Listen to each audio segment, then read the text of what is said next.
Hello, and welcome to ER Emotional Response Podcast.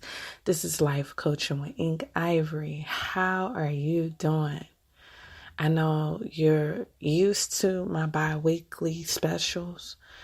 I don't know why I labeled this special, but it's special because you know that my expertise is making sure people stay relationally connected, intimately involved in their emotions, and so each episode is very special to me, whether I have a guest on or not. But I just wanted to say, y'all are used to my bi-weekly specials, Tuesdays and Thursdays. Trust, just stick with me.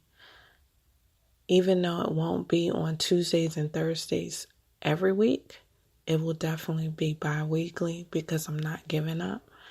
I have a lot of things I'm trying to accomplish all at once just for my kids. Period. It's nothing else. And I just want to give people a weekend bonus over this weekend to think on some things and know the significance in falling back. This episode is called Falling Back. It's very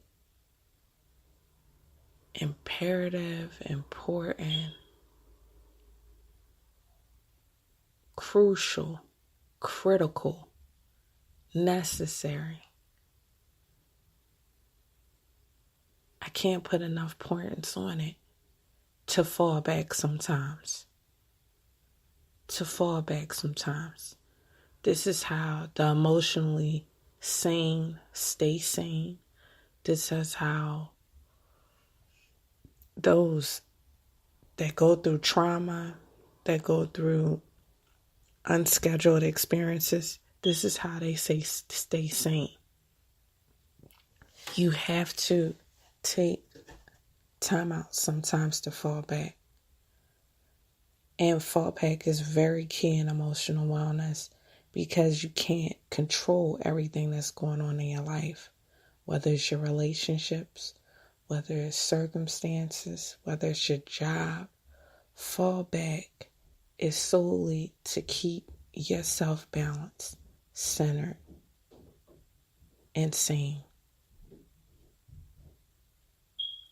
Now you might be asking me, what does fallback really look like in the world? This is not something for a particular group of people. For those that are only accomplishing certain things, for those that are in a certain type of relationship, this is for everyone. Because there will come a time when you need to fall back. And fallback doesn't always look the way it looks for other people. Fallback could be a matter of having a music session and just listening to music all day. Music can be very therapeutic. Just taking a time out and listen to music. Just to filter out everything that's going on and find that inner voice again within yourself so that you can go on. It might be motivational speaking. You might need to just binge on things that will encourage you and push you further.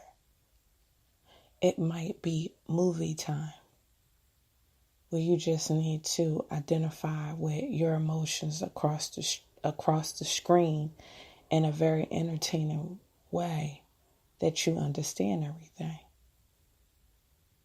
Falling back. Falling back can also be a matter of you're always being so vocal that you need to just stop for a moment and stop being you. Falling back has everything to do with, just as I'm talking about, stop being vocal, it's just ceasing to do or be a part of you. Just to keep your sanity, just to balance, just to become centered. Now, people that are listening, they say, how do I fall back? I got so much going on. My work schedule, I'm traveling, I have kids, I have a family. Or you might not have a family, but you work nonstop. How do you fall back? Well, you might have to detox off of social media and scale back the hours that you are on social media and just cease for a second. Cease. You got to look at it like this. Falling back always comes at a time when your pipes are clogged, whether it's emotionally, mentally. It's when your pipes are clogged and you just need to unclog so you can let the water stream down the way it should. Some would identify the clog as being a hiccup in life. Others might identify the clog as being a distraction. But you have to fall back to actually see what is actually going on. You might feel emotionally in a disarray, mentally scattered. There's so much trying to distract you, so much that wants you to feel certain ways about certain things, and you have to fall back. Write this down. You never want to make a decision when you're lonely, tired, angry, hungry.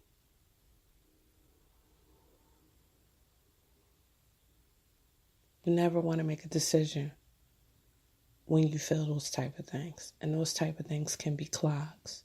Anger can be a form. Frustration can be a form of anger. Hungry, dehydrated. Don't make a decision then. It could be desperate. They even say you shouldn't go to the supermarket if you're hungry. Because 20 times out of 20, things that enter your cart will not be beneficial for you. Or it might be stuff that you really don't need. That's just going to sit in your cabinet for a long time. Only because you're hungry or dehydrated at the moment. Never make a decision when you're lonely. You might start entertaining company that doesn't add to you. And the question might come up, well, why in my social life do company have to be beneficial? It has to, because it can cost you. It can cost you time, money, and effort that you could have been using another way, but you diverted your time, your money, and your energy for this. And some things you have to distinguish. Some things, even though they're very entertaining, they're not meant to be in your life. They will postpone, delay, and take away things that are on your plate. This is all emotional wellness. This is all emotional intelligence. And the beauty thing about emotional intelligence is as you feed yourself information regarding your emotions, your intelligence goes up. So you no longer have to be the same person you was last year or the year before. Certain circumstances can be reoccurring, but your response to those circumstances are different. You stop caring. You stop devoting as much energy and time in them as you used to. And so then you don't see it again. And you wonder why. Was it a test? That could be debated. Did it keep reoccurring until you develop personally? That could be debated. But marvel at your moments when you do respond different in a way that's beneficial so you don't see certain things again. Sometimes we critique and become so critical over circumstances, situations, and people that we take our eyes off ourselves, and we need to fall back. There go the two words again, fall back, and look at what can I get out of this situation? How should I respond differently? What do I need to do better? You might be experiencing death in your life, and you haven't fully processed it, and that's fine. You're not telling anyone, but you're making yourself so busy that nobody sees. You're putting on a persona every day to give people the impression that you're okay. And I'm telling you, I understand because of certain things that are on people's plates that they have to accomplish, that has to be done, that based on their roles, they can't afford to not be what they have put on. I get it. But even during that, you have to take days, hours to fall back, just to cry a little, just to process a little, just to push forward, just to still continue being fruitful.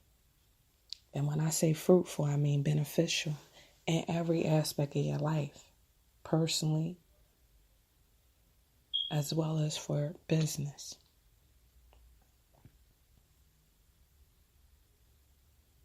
Falling back. Falling back could be moments of meditation. Falling back could be moments of journaling. Falling back could be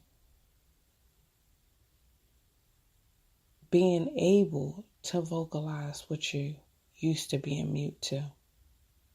That's why I say falling back looks different depending on a person.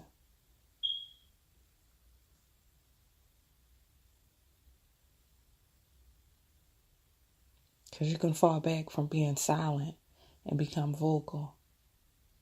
But sometimes you can be too vocal that you need to fall back and be silent. And both are okay, but you got to know what you need at that moment.